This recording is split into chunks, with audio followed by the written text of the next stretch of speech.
Welcome to BookJuice, where rebellion begins with reflection. Tonight, we're diving into Red Rising by Pierce Brown, a brutal, emotional sci-fi epic that asks, what would you sacrifice? To break a world built to keep you down? This isn't your average hero's journey. This is a story of rage, of loss, of transformation, a story about tearing down everything, just to give people like you a chance to rise. We meet Darrow, a 16-year-old Red, part of the lowest caste in a color-coded society. He lives beneath the surface of Mars, mining helium-3 to supposedly make the planet habitable. But it's all a lie. The surface has already been colonized. The Golds, the elite, live in luxury, while Reds like Darrow are worked to death, generation after generation. And when Darrow's wife, Io, dares to dream of something better, she's executed. That's the moment everything breaks. And that's when Darrow stops surviving and starts fighting. Darrow is recruited by a rebel group called the Sons of Ares, and here's where the story gets wild. They don't want him to just fight the Golds. They want him to become one.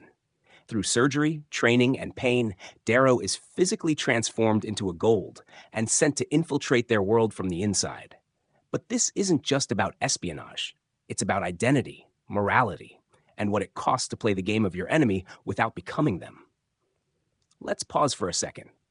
What would you do if the only way to change the system was to become the thing you hate most? That's Darrow's burden. He's not fighting with weapons.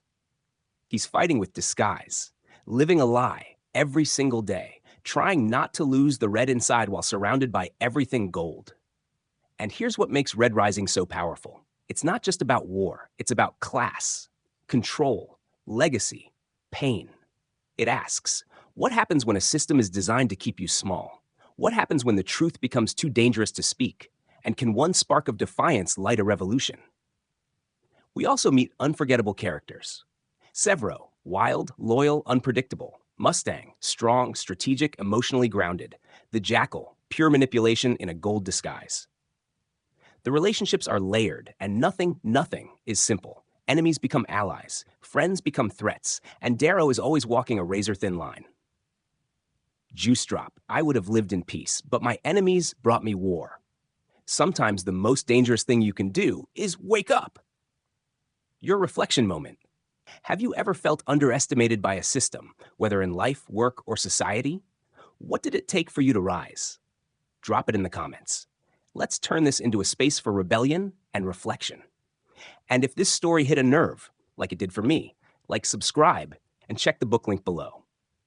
This is BookJuice, where we don't just read stories, we rise with them.